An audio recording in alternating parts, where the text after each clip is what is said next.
Welcome back to my teaching channel. We've been talking about the quantum fig kind of faith. Last week we were talking about the pressure that the enemy applies to try to get us to change our words. He knows how the quantum universe works. He knows how faith works.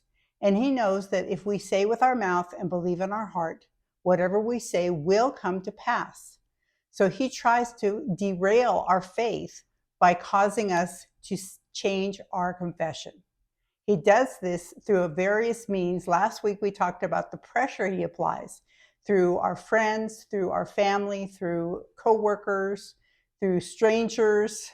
He tries to get us to say what is we see in the natural rather than the words we're using by faith to change what we see. So this week, we're going to use a couple of biblical examples, and we're going to show you more about how the ministry of Jesus worked and how Jesus used his faith, because there are some very obvious examples. Once you understand how this works, you need to also understand how the enemy will try to stop you from receiving everything that you're believing for. So let's take a look at Mark 5, the story of Jairus and the woman with the issue of blood. But for today, we're just going to concentrate on Jairus. There's lessons from both of them, but today we're going to talk about Jairus specifically. In Mark 5, starting at verse 22, and behold, there cometh one of the rulers of the synagogue, Jairus by name, and when he saw him, he fell at his feet, and besought him greatly, saying, My little daughter lies at the point of death. I pray you, come and lay your hands on her, that she may be healed, and she shall live. He spoke the desired end result. He said what he asked Jesus to do was come, lay his hands on her that she may be healed and she will live. He spoke his desired end result, and then he got quiet. And Jesus, if you know the story, and if you don't, you can go back and look at Mark 5. But what happened was Jesus began to walk with him to his house, and on the way there was a woman who had been suffering with an issue of blood, and she grabbed him by his garment and got healed. And that was, like I said, there's lessons in that too, but we're going to concentrate on Jairus. While they were on their way to Jairus' house, here comes the enemy trying to stop what Jairus said. In verse 35, it says, while he yet spoke, Jesus was speaking to the woman with the issue of blood. So he is referring to Jesus. While he yet spoke, there came from the ruler of the synagogue's house certain which said, Your daughter is dead. Why troubles the master any further? There is the enemy throwing up a challenge. Forget what you said. It's too late for Jesus to come lay his hands on your daughter so that she could be healed and she will live. Your daughter's dead. Forget it. That's what the enemy's using this person to say. In the next verse, it says, as soon as Jesus heard the word that was spoken, he said unto the ruler of the synagogue, Be not afraid, only believe. Now, if you study Mark 5 out, and I have multiple times, because every time the word is endless in Revelation, and every time I study that chapter or any chapter in the Bible, I get more revelation in it. But when you study that out, you find out that in Mark 5, once Jairus spoke his faith, he never said another word. And he was tempted at that point to say something against what he had spoken to Jesus. That's why Jesus in verse 36 said, as soon as Jesus heard the word that was spoken, he said unto the ruler of the synagogue, Be not afraid, only believe. He was telling him, don't say another word.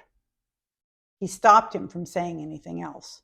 They go to his house, and then in verse 39, and when he was coming, he said unto them, this is Jesus they're talking about, Why make you all this ado and weep? The damsel is not dead, but sleeps. What was Jesus doing? He was speaking to his faith words to cause the quantum universe to agree with him and the circumstances to change. In the very next verse, the people said, it says, and they laughed him to scorn.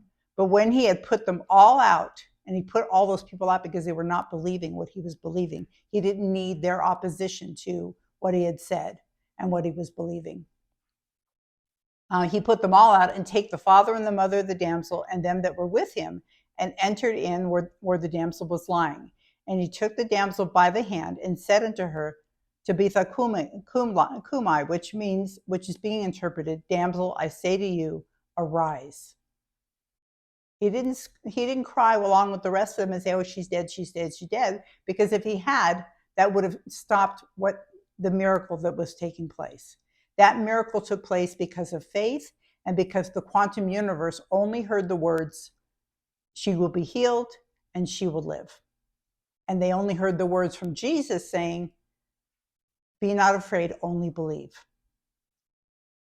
And he also said, she's just sleeping. He spoke words that caused the quantum universe, the particles in the future, to collapse in the direction he was speaking. Quantum faith and the quantum mechanics, quantum physics, they do work hand in hand. And the enemy knows this, and the enemy will do everything he can to derail your faith. He hates you because you have everything that he wanted. He wanted to be just like the Most High. He wanted to put his throne above the Most High.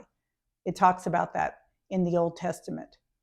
And he hates you because you have everything he wanted. So the daughter was risen. Let's look at Luke 8. Luke, because he was a physician before he started following Jesus, sometimes he says things a little differently. And it's always interesting if you read the Gospels to read Matthew, Mark, and Luke and compare what they say about the same stories. I used to think, oh, it's just repeating the same story over again. But when you start studying it out, you realize that they all had different perspectives and they all said things differently. When Mark talks about the woman with the issue of blood and Luke talks about the woman with the issue of blood, they both say things differently. Luke basically says, no doctor could help her. He takes the doctor's perspective. Anyway, I digress. Let's go to Luke 8, verse 41. Same story, but we're going to take it from a different perspective. And behold, there came a man named Jairus, and he was a ruler of the synagogue, and he fell down at Jesus' feet and besought him that he would come to his house. For he had one only daughter, about 12 years of age, and she lay dying. But as he went, the people thronged him. Now, you notice Luke didn't say repeat what Jairus had asked Jesus to do. Verse 49, when they get to the house, verse 49, when the person comes in to try to stop Jairus from believing, it says, and when he yet spoke, this is Jesus talking still to the woman with the issue of blood, and when he yet spoke, there come from the ruler of the synagogue's house, saying to him, your daughter is dead, trouble not the master. But when Jesus heard it, he answered him, saying, fear not, believe only, and she shall be made whole. Again, he's saying, don't fear, because fear will stop your faith. And he's also stopped him from responding to the person that came from his house. And when they got to the house, in verse 52, they get to the house, and it says, and all wept and bewailed her. But he said, weep not, she is not dead, but sleeps. And they laughed the same thing. They did the same thing in Mark 5. And they laughed him to scorn, knowing that she was dead. And he put them all out and took her by the hand and called, saying, Maid, arise. He spoke again. He spoke the desired end result.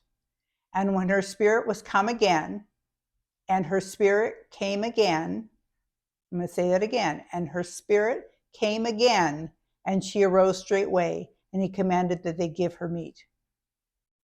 She was dead. Jesus knew she was dead.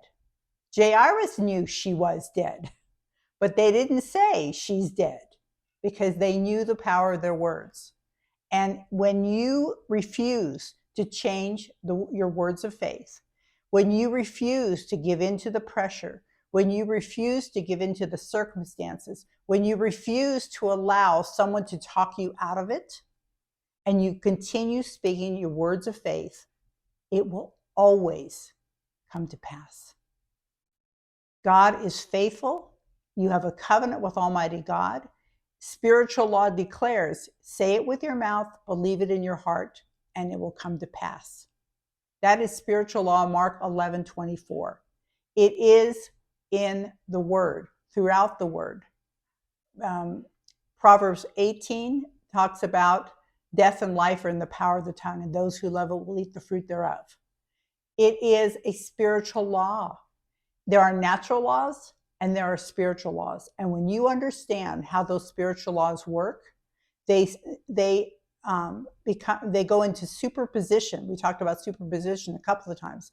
They are in superposition over natural law, and they will change what the natural says when you refuse to budge. The enemy will do everything he can. His demons will do everything they can to affect emotions, to affect circumstances, to affect getting discouraged, being frustrated. We'll talk about that probably next time. But they use all your emotions against you to try to get you to change your words. Refuse to do it, and you always win. I've lived this for decades, and I can tell you it works every single time. So, and like I told you before, I'm all about results. So I'm going to leave it here for now. Until next time, walk by faith, watch your words, use your faith words on purpose to get results, and defeat the darkness. Talk to you soon.